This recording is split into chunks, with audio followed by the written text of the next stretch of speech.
You are a citizen scientist. You're a citizen and a scientist. Now, do you want to take charge of your own learning and understanding of the world around you? Then it's time to become a citizen scientist. In 2023, science is off limits to no one. And we're on a mission to empower you with the knowledge and tools to become your own expert. With nearly 200,000 community members on TikTok and YouTube, Dillon Brooks is taking the citizen scientist movement to a whole new level.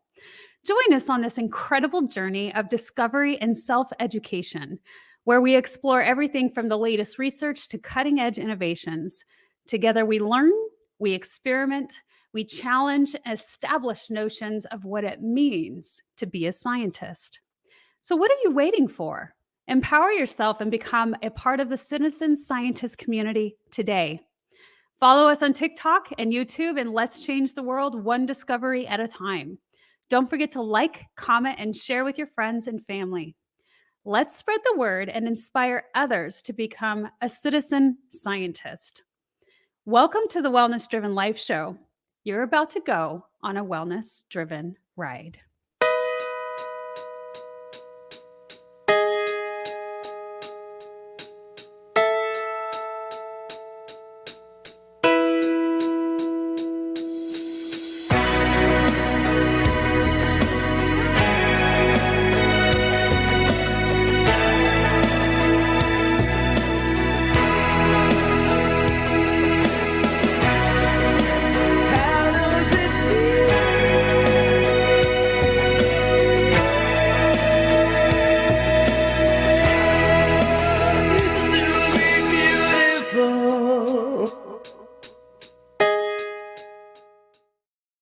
Let me introduce our second-time guest, and for good reason. Dillon Brooks is a self-described citizen scientist based in Colorado, a successful realtor, marketing specialist, and online coach. Dillon has created a sizable TikTok community with nearly 200,000 like-minded young people looking to empower their lives by becoming their own citizen scientist. Dillon is passionate about helping to shape a new world built on love, empathy, and community. A world where people focus less on material possessions and more on the invisible rainbow of heart energy, frequency, and vibration. Dillon's primary goal is to help inspire and empower people to wake up and be happy. Dillon and his dad are patented inventors who created the Delta table to help people closer at in-person events. I'm so thrilled to have Dillon Brooks again as our guest. Please help me welcome him. Hello, how's it going, April? You know what? I think the next time I present anywhere, I'm buying you an airplane ticket and a hotel because your introductions are incredible. Thank you. I appreciate that. Well, yeah, I mean, lots of practice introducing incredible people and top speakers and just innovative people that are doing great things, such as yourself. Yeah, it shows. You're getting really good. I'm excited for where your show's going. So thanks for letting me be on here for a second time. Oh, you're welcome. There may be more. You never know. I know you really like this modern day dictionary. I don't know. You have so much information. You're well read, well versed. Obviously, you know, you have the wall of books in your background because you actually read. And I think nowadays that's kind of a rare trait. But you yourself, you say, you know, to so many people, ignorance is an excuse, you know, right now with the technology we have, with the internet, and there's so much that's available to us. And you really highlight that, and you know, you give access to and hit an audience with nowadays with the TikTok and the YouTube videos, because it's appeasing that, you know, community with a different kind of language that people understand. Yeah, and that's kind of the message that I just gave at the Heart Mouth Institute talk I had here at the Global Coherence event not too long ago was science is now no longer off limits to anyone. In Right. 2023, ignorance is a choice, and it's not saying that to be attacking. It's saying that to really empower you that anything that you have a question about with your creativity and setting aside your personal time, you can search and learn anything. You can get it in peer-reviewed studies for free. You can get it in video content on YouTube and other applications for free. The world is your oyster, and it's just you got to put the time and the creativity into it, and you can learn anything. And don't even get me started on books that you can order on Amazon for less than $25. The most expensive book on this wall is like $22. So uh, Yeah.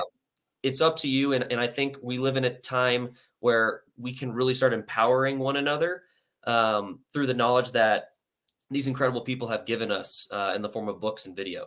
Yeah, absolutely. And man, I wish I was at that event that you just went to, the Heart Math Institute. And that is how I originally found out about you. I learned about it. I happened to be receiving their emails, and you were on one of the podcasts that they do. And so I tuned in and I was like, wow, this guy's brilliant. I want to get to know him. And so that's really how we came into contact. And I think, people should know about what the Heart Math Institute is doing. There's so much research, so much science behind that, which is really exciting. And so let's go back into this a little bit. Let's start and bring our audience back. If they haven't watched your first, show, which audience, you need to go back and watch the first one, because that's a whole set of explanations and new beginnings and science. So, but let's go back a little bit and bring our audience to like the invisible rainbow. Let's start there. What is it with this frequency? Yeah. So last time we talked about, the power of thought, the biology of belief, which is a book up here, actually right behind my head by Bruce Lipton, who experimented with stem cells in 1967 before we even knew what a stem cell was. And then the invisible rainbow is really how we're communicating right now. And it's drawing the awareness to everybody that our life is not material in the sense that it's the primary focus. We've been conditioned to be materialists. We focus on objects and things that we can touch and feel and see. But really, if you think about it, our entire life is operated based on invisible waves of frequency, just like Mm. we're communicating right now through this online communication that's using radio waves transmitted through cell phone towers, satellites. How you use your phone, whether you're using it for your email, to watch a YouTube video, send a text or a call, that's using invisible waves of radio communication. If you heat up your food in the microwave, you're using microwaves. If you use a remote control on your TV or an Xbox controller that's wireless, these are all things that are invisible, that are Mm. operating your entire life. And it's no different what's going on inside your body. All your cells are actually primarily invisible space of electron potential, which is a charge, positive, negative. And so really fundamentally, and what we talked about last show, is everything is electrical, everything is invisible. And that is how your body literally communicates from your brain to your heart. And that's what the Heart Math Institute is showing, is that your heart radiates, up to 3 feet outside your body, which is what in our society we have Wow. created the diction of good vibes and bad vibes, right? We walk into a room or we meet Yep. someone and we go, I got really good vibes, or I got really bad vibes. This is something that now the technology we have is being able to prove that And the measure it. the invisible rainbow is controlling our life. And I really want to draw awareness to it because it changes the Yeah. entire way that we fundamentally think. And when you truly understand what's going on, it empowers you. Everything you need in life is right here within your body. And I think that's such an powerful message. And it's really with the potential of your thoughts, and the images in your head and how that plays into your blood chemistry throughout all the cells. And I'm not going to go into detail here. I'm going to have to make you watch that last interview to understand that. Yeah, absolutely. Everybody needs to watch the first video now. I want to go, and that is in the description as well, the link to the previous and first interview. Now, that's such a great way to describing it. And lots of people describe it in different ways to help us better understand, like think of ourselves as like a battery, like you got the positive and negative charge and, the frequency aspect. I just watched a little segment with Bruce Lipton recently, and he talked about, when he saw a TV and then the TV broke, right? Well, the frequency or the broadcast didn't disappear. So when your TV breaks, you just replace it. And because the broadcast didn't disappear, you just turn it back on, and there it is again. And he said, at that moment, I realized we don't die. I realized that, the energy just goes somewhere else because, it's still always there. So we just come into the life with something else, and maybe reincarnation, right? And that kind of leads into some of the topics that we're going into today about near-death experiences and reincarnation. And so before we head there, let me ask you this, Dillon. Have you ever experienced, did you grow up a religious person? How did you really start coming in to this idea of, wanting to research and look into frequencies, et cetera? Yeah, so great question. And what you were saying about Bruce Lipton is another great concept that he talks about, in the sense that, this is the Dylan Brooks show, you're the April show. When you die, your frequency doesn't disappear. You're just tuned into the frequency of that broadcast. Just like when you change the channel, when you go from channel 2 to channel 4, channel 2 didn't disappear. You're just tuned into a different thing. And so that's what frequency is teaching us. It's about tuning and resonating. And the body every atom is vibrating. So that's kind of where the frequency comes into, and what HeartMath is talking about. But so we're going to talk about near-death experiences and child reincarnations, and why I think it's the most important thing going on the planet right now. And before you tune away and go, oh my gosh, this guy's a woo-woo crazy person who's talking about, pseudoscience, I want to hopefully tell you a story of how I came to this, share the research and the information so that it resonates with you. And I think a lot of people will really resonate with my story, because I think it's going to be pretty common to a lot of other people's stories. So to answer your question, I was not religious. I grew up with zero religion. In fact, I was an atheist for the first 25 years of my life. I'm almost 30 right now. If you had interviewed me 5 years ago, I would have called anybody who believed in religion, someone that probably hasn't read any nonfiction books. I would have said, that there is no God. And for a few different reasons that I think will probably resonate with a few people, especially if you do define yourself as an atheist. And how I came to that belief as an atheist, and I think a lot of people are in that boat, is we are constantly, broadcasted so much negativity. We see war, we see violence, we see death, we see disease, famine. And for someone like me who's very logical thinking, very scientifically minded, I could never understand why, if there's a God and they made a world and this is all, for the whatever God that you believe in, why would he incorporate things like AIDS and hurricanes and earthquakes and murder and violence? What purpose does that serve? To me, it just didn't make sense. And so that's why I just completely threw away anything that had to do with spiritualism and religion, because that was my base. If there's negative stuff in the world, no benevolent God would ever do that, i.e. that means that there's no God. And then things really started to change for me when I started doing some research and fell into, these books over here, Dr. Joe Dispenza and Biology of Belief. These are accounts of a doctor who is traveling around the world and creating spontaneous remissions in people. So these are people who have stage 4 cancer, who the establishment of the medical society said there's nothing we can do for you, get your tidings in order because it's not looking good. These are people that have multiple sclerosis. These are people that are in some instances paralyzed, blind, things that in our vernacular we believe is incurable. And yet these people are being cured. And instead of the doctors in the establishment that they go to being mind blown and strapping them down and trying to study what just happened, they go, hey, well, whatever you were doing, keep doing that. And I'm glad you're healthy. And so I kept hearing stories of this and going, why is this not being studied? Why is every time there's a spontaneous remission of stage 4 cancer or another disease, that we just chalk it up to coincidence, or we chalk it up to just some random event that's just, you just should just be lucky it happened to you and don't ask questions?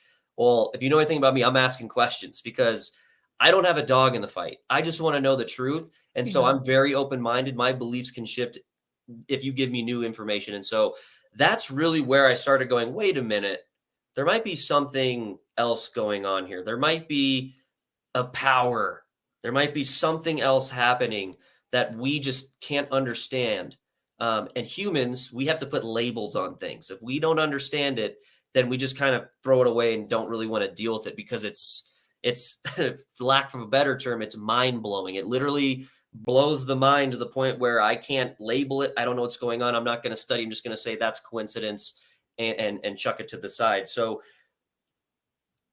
looking at these, these spontaneous remissions, a pattern started to arise. Mm. And you really kind of, go, well, every time something happens where a person goes through this spontaneous remission, the medical establishment kind of brushes it away. Mm. So I thought, okay, otherwise I'm a gullible fool. And these doctors who are creating these spontaneous remissions are tricking me, and I've and I bought their books and I've listened to their interviews and I've gone to their events and I'm just a gullible fool. Or maybe there's something going on, right? And Yeah.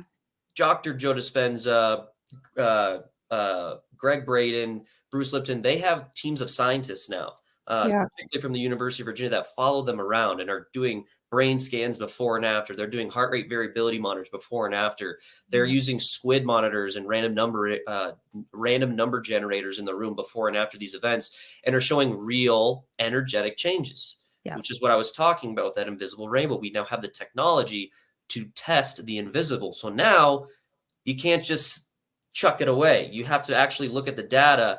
And the truth is, there's so much data, I can't even consume it all. There's so much new data coming out in 2023. I can't even go back to. There is. It's a rapid pace. I agree with you, Dillon. I Yeah. can't keep up either. And so my hope is that I can be an aggregator of this information and help give it to young people and old people, so that they can understand that there's something going on, that we need to all be privy to. And that's where the near-death experience and child reincarnation comes into. But to follow the story, when I saw that the establishment wasn't paying attention to these these spontaneous remissions, I started looking at other areas of medical. I was like, okay, well, is this a one-off or is there something going on in the medical system? So I'm going to stop you really quick because this is kind of how you came into it. You were just so curious. Was there anything else going on that piqued your curiosity even more, that you wanted to go down this rabbit hole? Well, unfortunately, I've had friends pass away at an early age. I've had family members, including my stepdad, that just passed of cancer. So I've seen people go through the medical establishment. I myself have an autoimmune disease that's incurable, psoriasis. Mm. And I kept seeing a pattern where they didn't really seem to care about the underlying cause of whatever the symptom was. They just wanted to put a Band-Aid on the symptom so that you could continue going on about your day with no pain. Yeah, no, Um, really. Why is that? and I question it too. I don't understand. And I myself, literally my whole life, have gone through the same thing where I've dealt with doctors with my own autoimmune disease that I've had, and finally diagnosed at age 15, had symptoms since birth, but the same thing. And they just, any of the times that I went years and years in remission, and I saw the pattern that it had to do with my emotions. So anytime I had these great emotional upheavals in life, divorce, moving, career change, all of the things, that's when I got sick, like 6 months later, or sometimes right away. But they don't ever question. And that is a great question. Why aren't you questioning? Why aren't you tying into the emotional, the spiritual, like asking people what is happening in your life, and how do we start getting, a handle on that? What is the root cause? So I don't know if it's just something that is so ingrained during, their time being educated, because I could say that for, my own experience with law enforcement, like there's so much that's ingrained in you to where you show up consistently, the same way. You start thinking a different way, and that's just how you respond. you nailed it on the head. And yeah, I could go through many books on here, okay, that talk specifically about medical education. In fact, the funny thing is it's doctors that write these books that have spent 30 years in the field, and then in the first 20 pages, they basically, what's the best way to put it? They talk a lot of trash about their alma mater and their education of 11 years They about figured how it they, out. yeah, they They want to basically share. whistleblow that the information that they learned Yeah. had nothing to do with health. It was just a kind of a feeder system for money on how to continue to make people just sick enough to where they can live their life, but sick enough where they need to come back, you know, monthly, yearly to get treatment so they can continue to give them pills and surgeries so that they make money. And, you know, that again, if you haven't done the research, and oh, this guy's a conspiracy theorist, look at this. He's talking about a giant conspiracy between hundreds of thousands of doctors and institutions that are working in cahoots to make sure that we're all sick and not giving us the right information. And it's not that these people are doing it consciously. It's that the system of education where they come from, they're focused to look at symptoms, label them, and prescribe a treatment of a pill or surgery. They're not taught preventative measures of nutrition and lifestyle and stress management Mm. and routine and water and vitamin, minerals, and nutrients. They're not taught how to prevent disease because in a profit model, if you Yeah. teach people how to regulate themselves and how to prevent illness from even coming on, that's going to lead to less doctor visits, less drug prescriptions, and less surgeries. Mhm. So there is a disconnect, but I think what we're seeing now, you know, with things like Gaia and doctors kind of coming out, and with COVID really kind of stimulated a lot of this changes, people are starting to wake up to this idea of like, okay, there might be something else that we can do that's, you know, not going and sitting in a waiting room for 20 minutes and trying to tell this doctor everything I'm doing, what I eat, how I sleep, what I drink. No one knows your body, your habits, what you eat more than you. So it's about empowering you to take control of your life, your health, and the reality that you want to create. And that's what these books showed. I can give you endless examples. One of my favorite examples that really hits the nail on the head is this book here, The China Study. Oh, I haven't And I'm read going that to read one. this excerpt because it just is so profound into Yeah. understanding this idea. And there's a doctor named Dr. Caldwell Esselstyn, and he was the best heart surgeon in basically the world for America. Okay, so the Cleveland Clinic is the number one heart surgery hospital on the planet. Yeah. Okay, billionaires will go there if they need heart problems. He was the number one doctor at this facility. So just to give you a quick synopsis of this guy, he was an Olympic gold medalist, bronze medal in military service in Vietnam, president of staff and member of board of governors, chairman of breast cancer task force, head of section of thyroid and parathyroid surgery at the Cleveland Clinic, the top ranked medical institution in the world, president of the American Association of Endocrine Surgeons, over 100 professional scientific articles published. He was the 1995 Best Doctor in America nominee and won it. And for a 10 to 15 year period, he was the number one earner at the Cleveland Clinic. Okay. So this is not some scrub. So Okay. you're saying we need to have this gentleman on the Wellness Driven Life show? Yes, you do. Okay. So this is not some just whatever doctor. This is the best doctor at the best medical institution in Yeah. America. And what he came to understand is he was doing thousands of heart surgeries and realizing that he wasn't helping his patients. He was dismembering their heart. They would live for 1 to 3 years and they would still die. He wasn't fixing the issue. So Mm, he had mm. a hypothesis and he created his own study without anybody else because he knew of the dogma that was going on. He funded it himself for 5 years and he put 18 of his own patients on a diet and nutrition plan. And he followed up with them every single week to make sure that they were staying on it.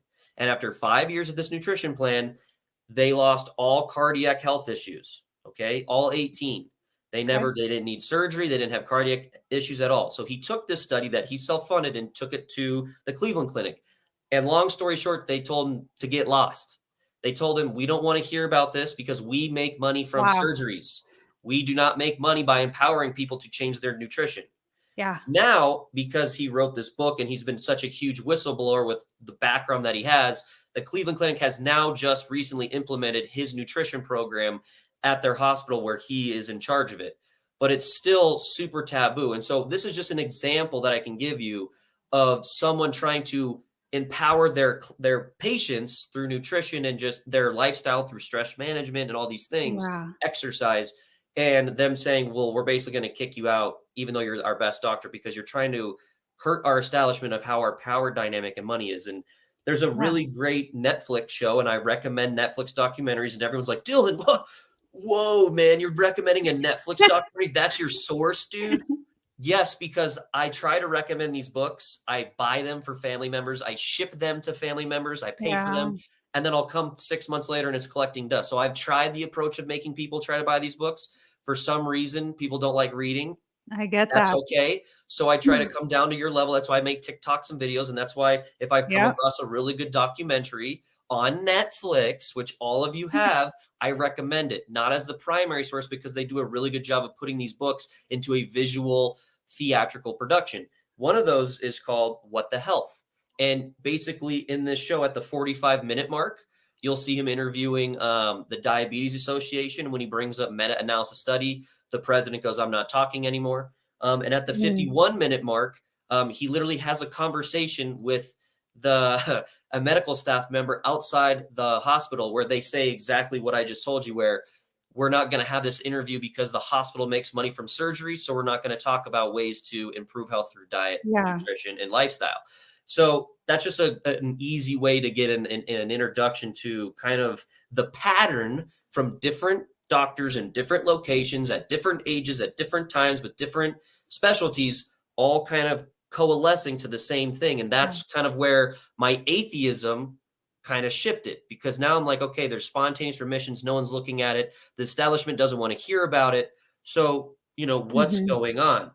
Well, it makes me think of, we had a little bit of a discussion before we entered live on the show about how it is a slow movement, but it's moving. So the movie Avatar, for instance, it highlights so many aspects. I mean, it really goes into full detail about what energy is, and, and the heart and brain and all of those things. And people love it. Right. And then you have a conversation with them face to face and you talk energy to them and they're like, I don't know what you're talking about. So there is that. And at the same time, there is this slow rising of awareness that's coming out, and people such as yourself and such as me for having the show is really helping push that out and try to explain it in the best ways that we can, the best ways that we continue to learn and understand it. We can share that with others. And I wanted to go back a little bit because it really touched me when you spoke about this doctor, and we really do need to try and get him on the show. So he was performing all of these heart surgeries, and it touched me, Dillon, because my body, I always considered my disease my superpower, because all the things showed up so quickly. That, like, if I ate something that didn't agree with me, it showed up. If I did something, my emotions, that was the biggest thing. So whenever I experienced this emotional turmoil, that's when I became the most ill. So a recent experience that really involved my heart center was my children. It was an experience of this total life change that happened around my babies. And I was experiencing such heart pain. Dillon, I thought I was having a heart attack all day, all night for 3 months straight. I went to doctor after doctor, my specialist. I went to the ER numerous times. They couldn't find anything. Dillon, they were like, we don't know what's wrong with you. You're crazy. And I'm like, look, do the blood work. My blood work was even turning out fine. It was the strangest thing that has ever happened. But my point in that is that this surgeon realized he's performing all these heart surgeries. And so I'm relating with that because my heart was affected, but it had nothing to do with that. Like it had to do with my thoughts and my beliefs and my emotions. And, all of those things were so tied into it, but we don't address. Exactly. And I think it's not a conversation of which one's better, Western versus Eastern, right? It's not an idea of homeopathy and physical Western medicine. It's a conversation of they work together. and there's Yeah. time and places for them both. But what we need to realize is that matter is not primary. Energy, frequency, and vibration is primary, and that's what matter is made out of. And we have it reversed. And so we always try to fight matter with matter. We try to do surgeries. We try to do drugs. We try to fight matter with matter. And really, it's a paradox. We need to Yeah. focus on the energy, frequency, and vibration first, and that expresses itself through matter. And that's Right. what quantum physicists are talking about. And that's what, spooky distance at an action. And that's what quantum entanglement is showing us in the CERN centers. We don't understand it. And human beings, we freak out because we can't label it. And that's empowering because it kind of gives you the ability to create your own definitions and your own control of your own energy, frequency, and vibration. And that's Mm, the thoughts that you're feeling in the images in your yeah. head. Just like we spoke on our last conversation, is if you have a thought of happiness and joy, your brain will secrete a chemical of dopamine, oxytocin, serotonin that goes into your blood that cycles 3 times every minute to the trillions of cells in your organs in your body. The same way, if you have thoughts of fear and stress and frustration, it's going to release stress hormones into your blood. Cortisol, which shuts off your immune system, Mm, cytokines, and all these different things that then turn off health, they turn off growth, they turn off repair. And so, quite literally, the emotions and thoughts and feelings you have in your head and your heart is what is creating the symptoms, the matter, the physical that we then go to the doctor and they go, I don't know what's going on. It's because they're not in your head. They're not mm. experiencing your thoughts. They're not in the financial system or the emotional disturbance that you're having. And so that's what all these books and all these people are kind of, whistleblowing about. It's Yeah. invisible, and it's so hard for people to grasp that. And that's why I think it's so important to relate how our modern day is working. We are communicating with the visible radio waves right now. So why is it hard to believe that your body is operating on invisible, frequency, energy, and vibration? That's what I'm trying to connect people to. And I think it's starting to kind of resonate as we spend more and more time on our phones. Yeah. Yeah. People have more of an understanding in a way of what invisible waves are. When we start talking about telecommunications, I mean, then they're like, oh yeah, well, the signal has to come from somewhere and it has to go somewhere.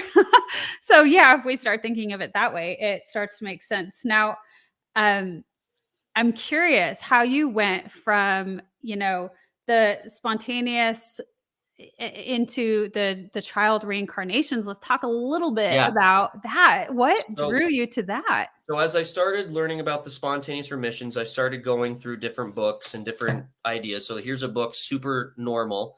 And these are, the science, yoga, and the evidence for the extraordinary psychic abilities. Books about, monks in Tibet, and how they're able to completely take control of autonomic nervous systems. Why it's called autonomic means you have no control, yet they can control it. So Yeah. all of a sudden, I started realizing, there's so much data and evidence of people doing spontaneous things. We've all heard of the mom who can lift a car off of her child because it's, they're in those moments you can literally lift a car off of a child or a family member or something because of the adrenaline. So there's things that are happening that we can't really label and give credence to, but it's happening, and it's like you're an X-Men, you're like a Power Ranger, you're in a Marvel movie, and yet people just kind of want to brush it away. And so again, I came across Jim Tucker, who is a child reincarnation specialist at the University of Virginia, which is the same school that Bruce Lipton did his stem cell research, which proved epigenetics, which is now mainstream. And again, it's going to sound crazy. There's another Netflix documentary. I know I keep talking about Netflix documentary. I must be a pseudoscientist. It's crazy. But in a Netflix documentary called Life After Death, episode 6, they do an Mm, incredible documentary of Jim Tucker, who spent 30 years doing this, and he goes to 3 children across the country who claim to have had a previous life.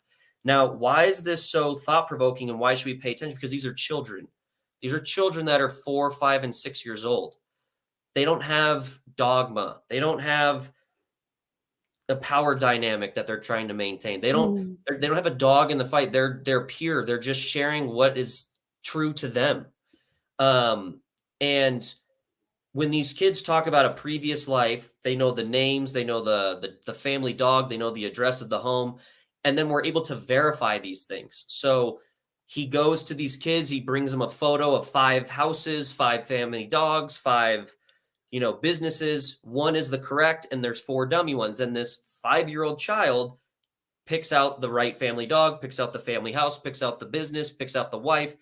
There's no way a 5-year-old could know these things. You Yeah. have 5-year-olds that are World War II veterans that can name specific engines and airplanes and places that they fought and died over in the ocean.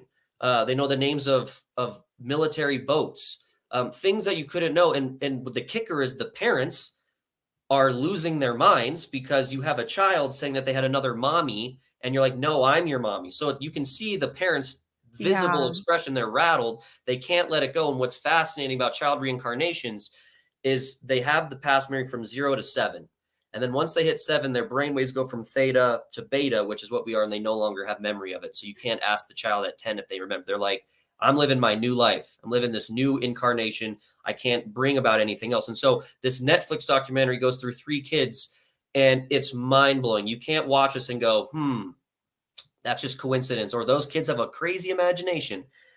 And Why do you think that they are experiencing a past life so strongly? it's random. What's crazy is he started doing this research in India in the East, where it's super common. It's so common, Wow.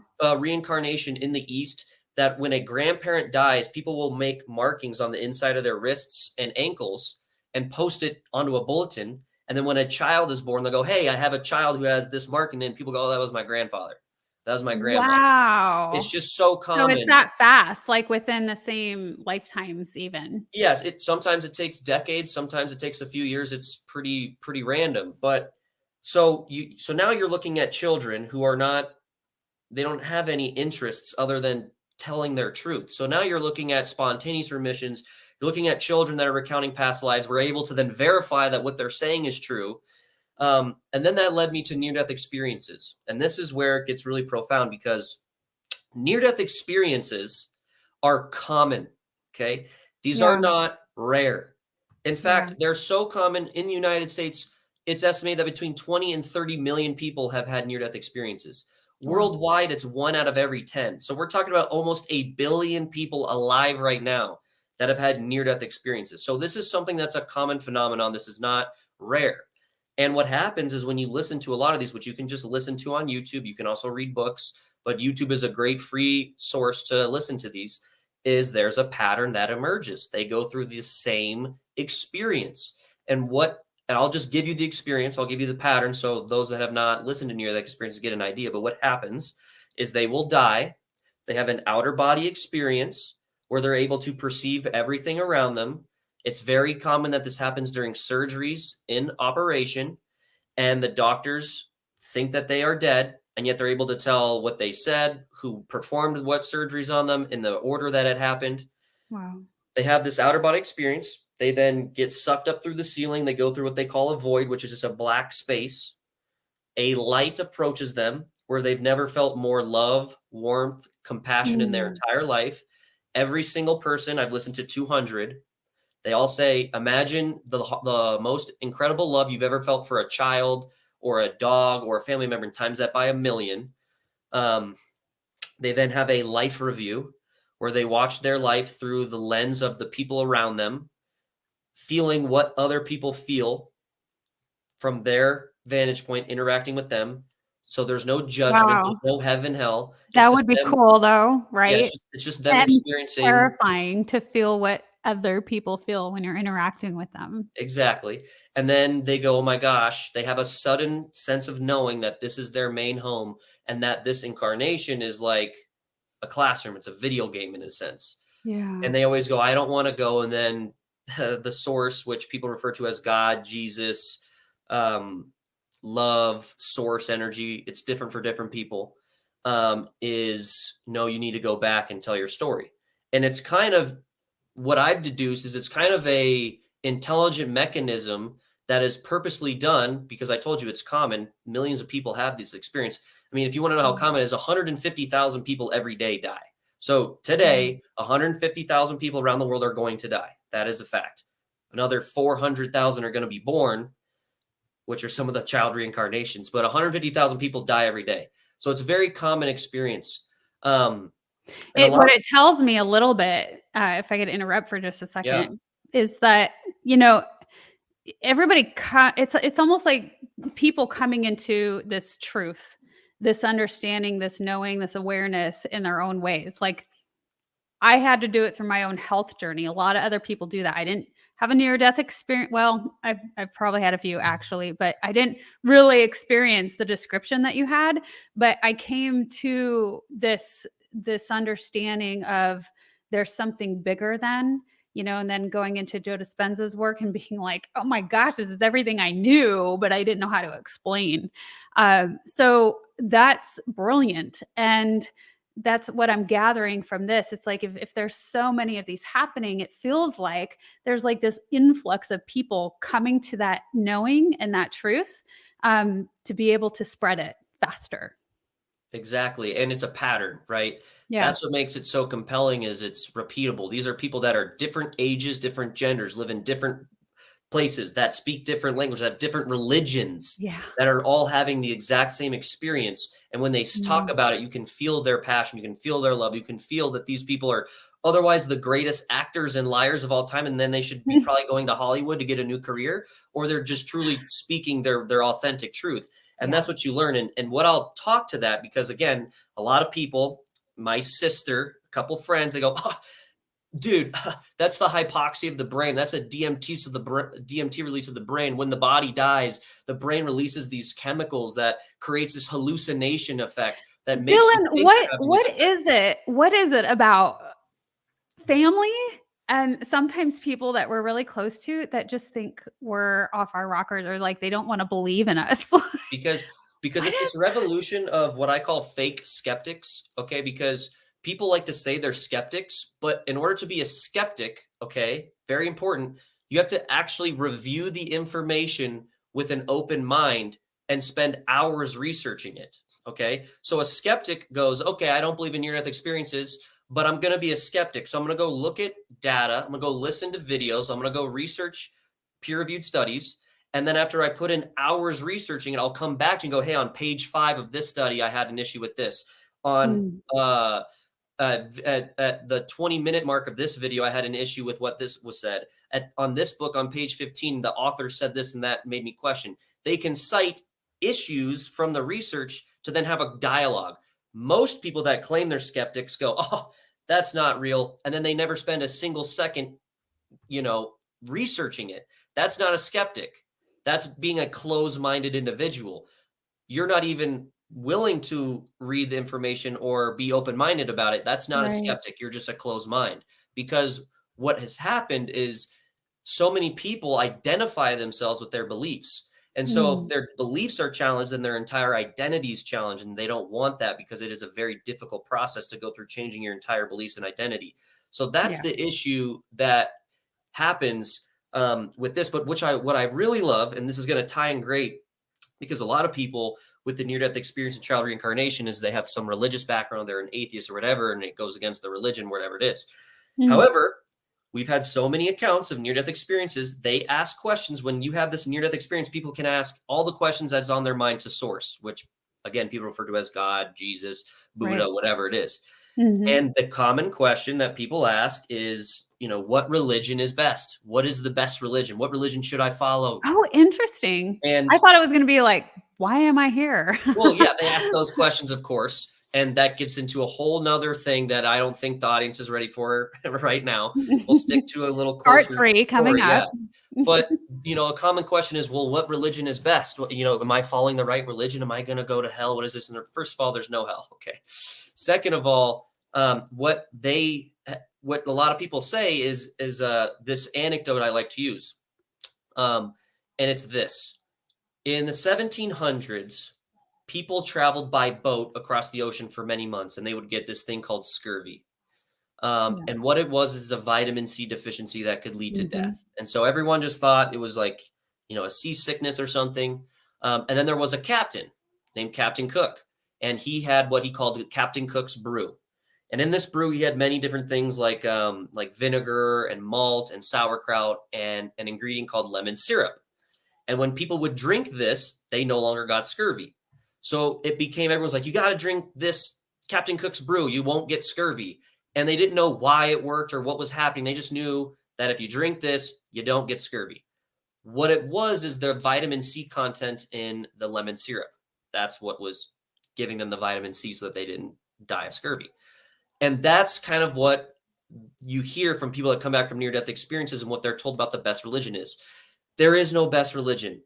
The religion that is best is what resonates and works for you, because all religions have a similar ingredient, and that is love. Just like the vitamin C in Captain Cook's brew, the common ingredient in every religion is love. It's community, it's compassion, it's kindness. So it doesn't matter if you're eating an orange to get the vitamin C, if you're drinking his brew to get the vitamin C, if you're eating something else that's high in vitamin C, as long as you get vitamin C, you're going to be okay. It doesn't matter what religion, or even if you're not religious, if you're spiritual, you're atheist, whatever it is that gets you to unconditional universal love, it doesn't matter. Yeah. All that matters is what resonates with you to give you that ingredient of love. And that's a common explanation that a lot of near-death experiencers relate when they come back from that experience. Right? Because when, all of the feedback that these people are giving is when I have gotten closer to source or God or the light, I experience this profound feeling of love, like times a trillion, like never before have experienced. And it just is love, right? This feeling of warmth and and love, right? So it makes perfect sense that it doesn't matter what we do or what we believe in, as long as it is that, essence of love. Exactly. And then you tie this in with child reincarnation, spontaneous remissions, psychics, hypnotherapists, channels, mediums, the whole deal. And if you actually give it credence and you're not a fake skeptic and you go into it with an open mind and you read the information and you realize it goes across all genders, all times, literally hundreds and hundreds, thousands of years ago, all continents, languages, you have to sit there and you can't ignore it. You have to go, there's something going on here. And to your point about the movie Avatar, like our entire species is so obsessed with these movies, these Marvels, these comics, superheroes, X-Men, all these things. And then you try and say, yo, that's actually happening in real life. And the dogma is so strong around this materialistic viewpoint of life where it's like, no, I'm just supposed to eat, sleep, work, pay my taxes, and die. There's no extraordinary things, especially something that I can harness. I certainly can't harness it and learn to control it and be an empowered individual. And that's where I'm just putting my foot down, and I will be that crazy person. I will be that person that says, no, listen. Yeah, we're going to change that. Yeah, we can harness this knowledge and information. And I think that's why it's such a common occurrence and why we're seeing a lot more child reincarnations and near-death experiences, because it's a message from the other side trying to help us change what we all intuitively feel as a sick environment around us, of the things that we are doing, consuming, putting on a pedestal, everything from politics to finance to environmental crisis, that something's got to change. We have this materialistic, consumeristic mindset is not working for all of us. In fact, it's killing the planet, and it's leading to a record level of depression, anxiety. And that's where this love, this spiritualism, this connection is coming in, and people are now resonating with it and understanding it. And I think it's beautiful that I'm able to use the analogy of the invisible rainbow, of how we're communicating now and how people are talking on their cell phone. The invisible waves, you can kind of see that it's energy, right? Yeah. It's frequency, and it's real, and it's primary. And that's really the message that I'm going to be sharing for the next 20 years. Yeah. And again, what's so cool is there's so much more science, and like we've been discussing, more and more people who are coming to the understanding of. So awesome. I love it. Is there anything else that you want to talk about when it comes to all of your research? I mean, you've done extensive research when it comes to reincarnations, and is there any other bits that you would love to share? Yeah, I do. I have what I refer to as the smoking gun So I know there's a lot of people that will hear this and go, no, that's not true. Again, it's a hallucination of the brain. We can explain it through science. It's very easy to understand. These people are crazy. They probably have, something wrong with their brain. Well, okay. So one of the most important things that's been done in this research is near-death experience of blind people. Here's a book that goes through it extensively. It's called Mindsight, and you can't see it here, but it says 31 blind near-death experience, and it goes through literally systematically as if it would be like a peer-reviewed research journal. And this is one of many examples I can give, but one of the best ones is these are people who are born with no sight, okay, they've never seen before. Yet when they die and they have their outer body experience, they can see the doctor's haircut, what they're dressed like, how they look, where they have facial hair, what their shoes are, who came into the room first, second, last. And then when they come back into their body, they tell the doctors this and they go, how could you have known that? You were flatlined. Your brain was shut off. You had no oxygen. You were pronounced dead for 45 minutes. And yet you're blind and you're telling me the color of my tie and my hair and who came into the room and all this. So there's no amount of brain release or hallucination or DMT or whatever excuse you want to give that can make a blind person see, especially when they're pronounced dead. Okay. So that's just a great example that I refer to as a smoking gun, as you can't ignore this research. And I hear so many people say, well, show me the evidence. Show me. The truth is there's so much data. There's so much research. There's so much evidence. Yeah. It's overwhelming. And so I just want to be an aggregator of this research and present it to people so that they can be a real skeptic. Okay. Yeah. I don't want you just to believe me. Okay. I say this all the time. You do not have to believe me, and you do not have to believe anybody else. What you have to do is believe what makes sense to you in your heart and your mind, what resonates with you. And if it works for you, great. If it doesn't, that's also great. At least you added another perspective to your Rolodex of perspectives so that you're a better, well-rounded human being. Yeah. But I'm telling you, if you go into this as a skeptic with an open mind, you're going to come back with the same results I did, because it's you can't ignore it. It's just. What's the most profound thing that you have learned throughout all of your research? What was the thing that really was the most mind-blowing to you? Okay, so we're going to go out there. Okay, this is a whole nother level. I want to go out there. Let's do it.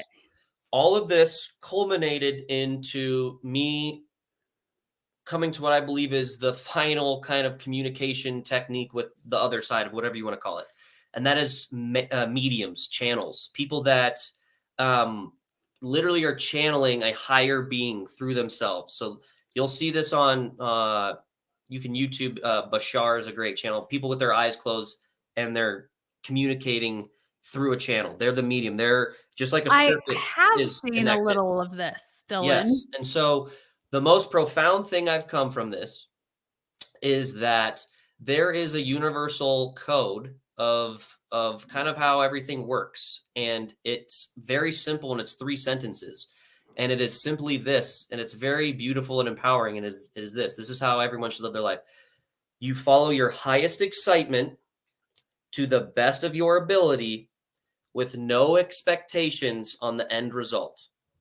That is it. And there are so many channels. Gaia, which is a streaming service, has done a lot of documentaries and series with these. There's dozens of them now. There's so many people that are now channeling these contacts and these mediums, and they all are saying the same thing. Follow your highest excitement to the best of your ability with no expectation of the end result, and watch the life that you want to live unfold.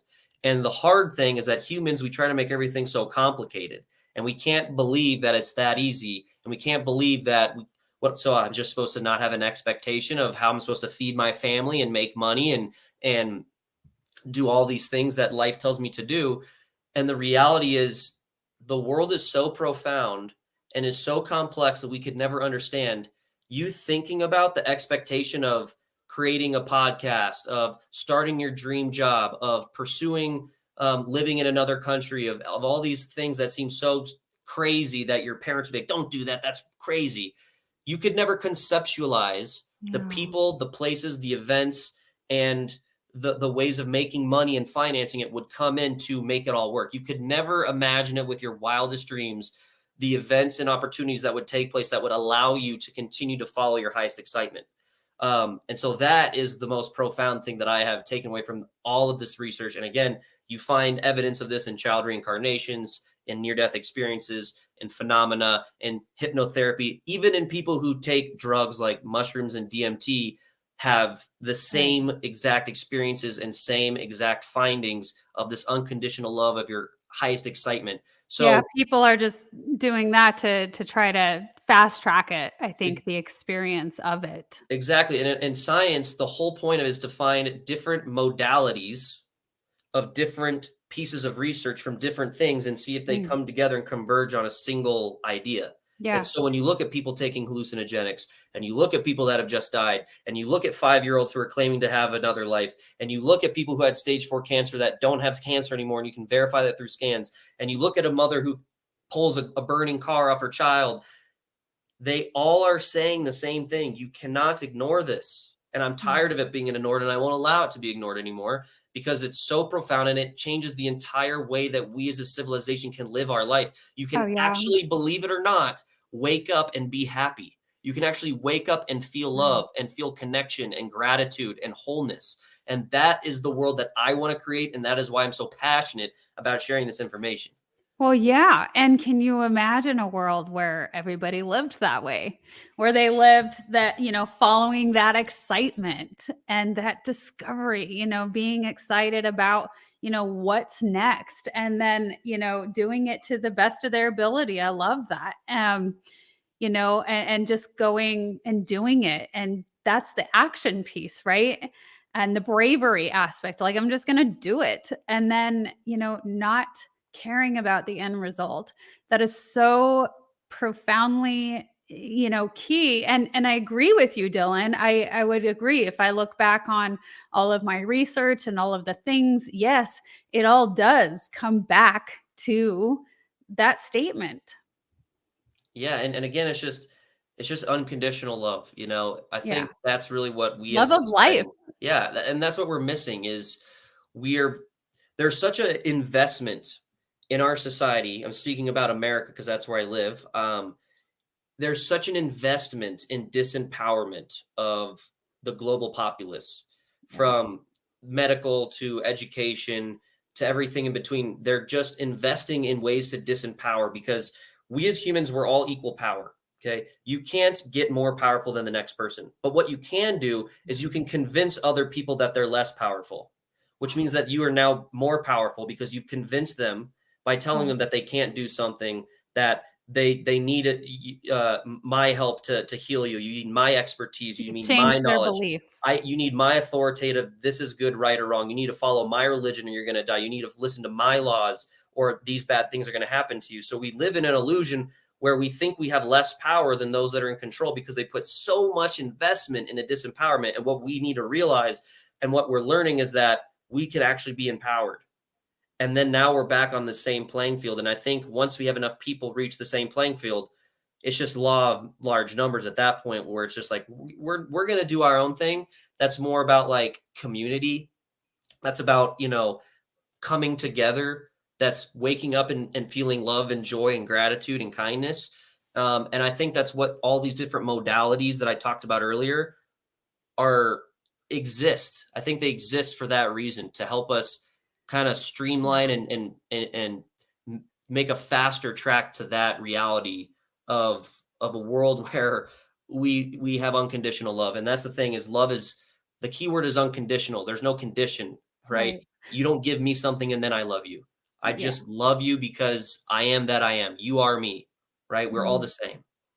So, that all being said, Dylan, if we come to an agreement that this statement is very, very powerful, do you have any tips or tricks or things that you are doing consistently, or you have found that doing consistently really brings us back to reminding us of this?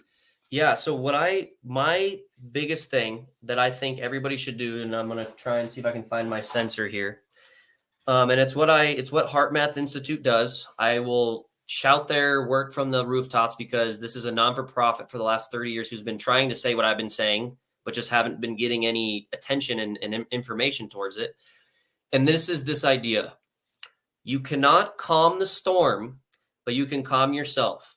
Okay. And the Mm-hmm. storm is the world, right? Everybody looks at I'm just one person. How can I fix the economic crisis? How can I fix the environmental crisis? How can I fix corrupt politicians? How can I fix the education? Like, it's so overwhelming that everybody, I think, intuitively wants to do something that can help, but it's so large that then we get put back in our place and we just do our job that we hate. And we do the same cycle of behaviors over and over again, secretly wishing something else would happen. So instead of trying to calm the storm, calm yourself. And the best way to do that is to create a stress management or meditation routine. And that can be anything. Washing the dishes can be a form of meditation. Taking the dog on a walk can be a form of meditation. Sitting and watching TV that makes you laugh and joyful could be a form of meditation. But doing something that lowers your stress levels. So like you said, right, when you were having emotional reactions in life, you were getting symptoms. It's the same thing for health, but also your mental health, right? And what happens is, if we all calm ourselves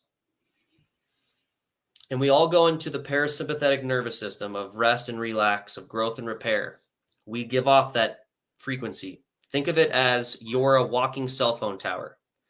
And how you can drive down the road for 60 miles and you can talk to your mom on the phone and the signal doesn't drop is because cell phone towers are situated in a 2-mile radius in a hexagonal pattern so that they overlap. So that's why if you drive from one cell phone tower to the other, you overlap. Mm-hmm. If we think of ourselves as cell phone towers of love, and we're all individually doing a stress management routine where we're calming ourselves, and then we go out into public, like the grocery store, and we all are doing that, we are like a cell phone towers grid, where we're creating a grid of love and kindness. Spread the love. Spreading the love. And what HeartMath has is this great thing. It's this called the inner balance. And you literally hook it up to your ear, and it measures your heartbeat. And then you connect to their app. And then you can literally see in real time your breath giving your heart rate variability, and you can see yourself going into parasympathetic nervous system. I think that's the biggest thing for people. When you tell them to meditate, they don't know what that means. I knew 5 years ago, I didn't know what that meant. I didn't know if I was doing it right. Yeah. This is a biofeedback that can show you if you're doing it right. And you can see in real time, oh, my heart is actually in coherence with my brain. Oh my gosh, I'm actually in a healthy system. I'm not in stress anymore. I'm not in fight or flight, because our whole life, we are going around as if a bear is chasing us, but it's not a bear. It's our finances. It's our job. It's our boss. It's our family. It's Our traffic. thoughts. It's your thought of the past. It's your anxiety of the future, right?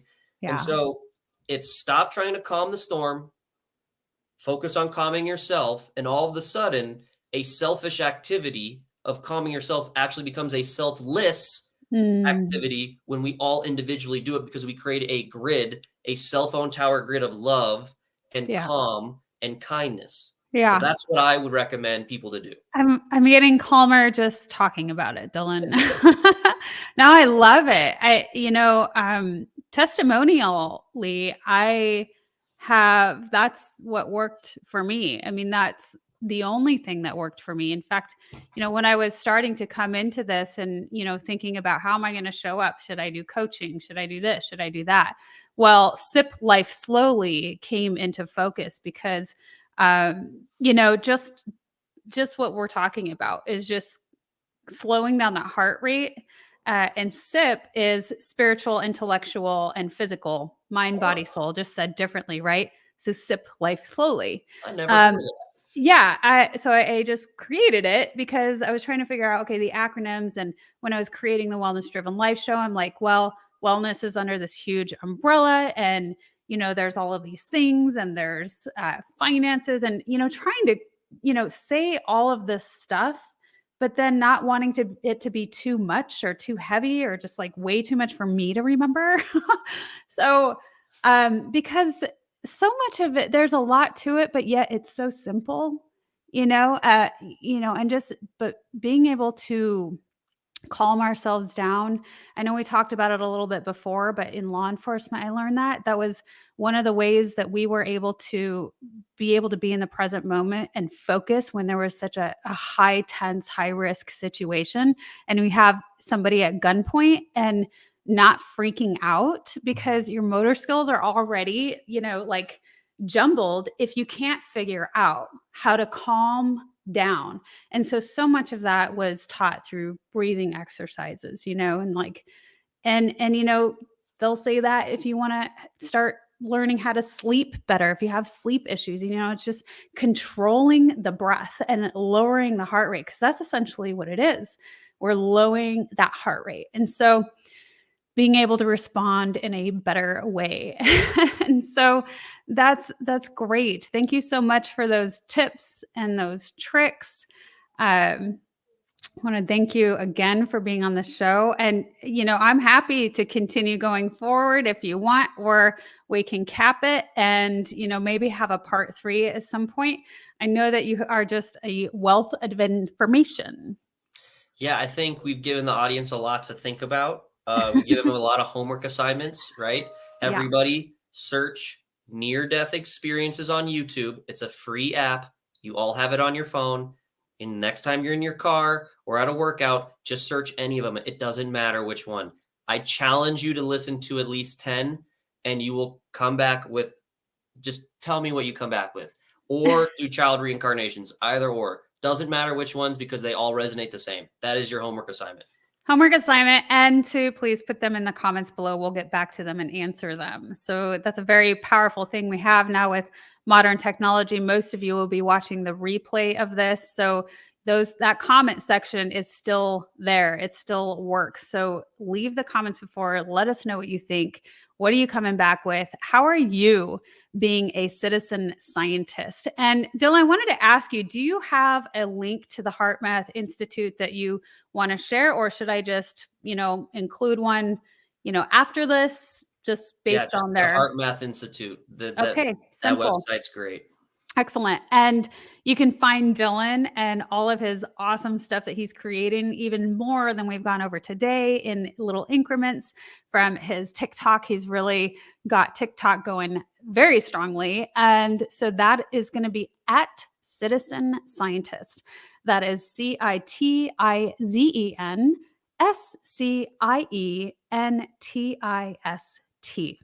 So actually, this has been incredible. I really appreciate all of your teaching us and guiding us and your wisdom. Thanks for doing all the hard work. Geez, nobody needs to go out and do anything anymore, Dillon, because you've got it. So thank you. It's my highest excitement.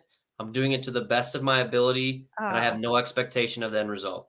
I love that. I love it. I'm going to write that down and just sticky note it all over my house. I have it right on my wall. It's brilliant. Well, it excites me about other things that I might not be so excited about. It makes me create a more exciting experience for it, or think of it in a different way. So very cool thing that you shared with us. So I want to let everybody know, you know where to find Dillon. You'll see it in the description below. Thank you for being here on the Wellness Driven Life Show. And until tomorrow, we will see you later. Thank you.